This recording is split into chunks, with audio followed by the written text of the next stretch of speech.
Good morning, जय श्री स्वामीनारायण। आज हम कक्षा 8 के विभाग में आगे बढ़ते हैं। अब हमें करना है पद्य समीक्षा। पद्य समीक्षा में आपके सामने कुछ पंक्तियां होगी जिसको समझकर आपको उसके प्रश्नों के उत्तर देने हैं। यहाँ पंक्तियां हैं।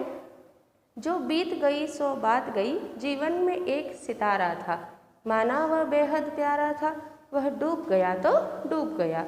अंबर के आनंद को देखो, कितने इसके तारे टूटे, कितने इसके प्यारे छूटे। जो छूट गए फिर कहाँ मिले, पर बोलो टूटे तारों पर, कब अंबर शोर मचाता है। जो बीत गई सो बात गई। अब हम इन पंक्तियों का भावार्थ समझेंगे। तो इन पंक्तियों में लिखा है हरिवंश राय बच्चन जी ने कि जो बात बीत गई है वो बीत गई है, अब उसका शोक मनाने का कोई अर्थ नहीं है। अर्थात हम क्या करते हैं, कई बार पुरानी बातों को लेकर ही बैठ जाते हैं, रोते रहते हैं। तो उन्होंने यहाँ प्रकृति के तत्वों का भी उदाहरण दिया और हमें यही समझाया है कि जो हो गया वह हो गया है। आगे वे कहते हैं कि जैसे मानो एक सितारा है, वह आसमान से टूट गया तो क्या अंबर यानी आकाश उसका शोक मनाता है? नहीं।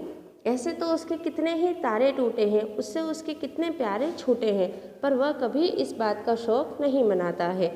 हमें भी इसी तरह से आने वाले कल के लिए जीना है। डूबे हुए या बीते हुए कल को लेकर चिंतित नहीं होना चाहिए। अब हम इन काव्य पंक्तियों से संबंधित प्रश्नों के उत्तर देखेंगे। प्रश्न पहला, जो बीत गई सो बात गई, पंक्ति का भाव स्पष्ट कीजिए। तो उत्तर में हम लिखेंगे, जो बीत गई सो बात गई, पंक्ति का भाव इस प्रकार है कि भूतकाल को याद करने से कोई लाभ नहीं है। प्रश्न 2, सितारा किसका प्रतीक है? जवाब लिखेंगे, सितारा बीते हुए सुखद क्षणों का प्रतीक है। प्रश्न 3, सितारा डूबने का क्या अर्थ है?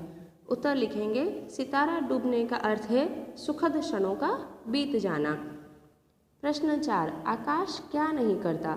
तो उत्तर, आकाश अपने टूटे हुए तारों का शोक नहीं मनाता। प्रश्न 5, इस काव्यांश को उचित शीर्षक दीजिए। बीत गई सो बात गई इस काव्यांश के लिए उचित शीर्षक है। इसलिए हमें हमेशा इस बात का ध्यान देना चाहिए कि भूतकाल को याद करने से हमें कोई लाभ नहीं है, हमें आगे बढ़ते रहना चाहिए। धन्यवाद।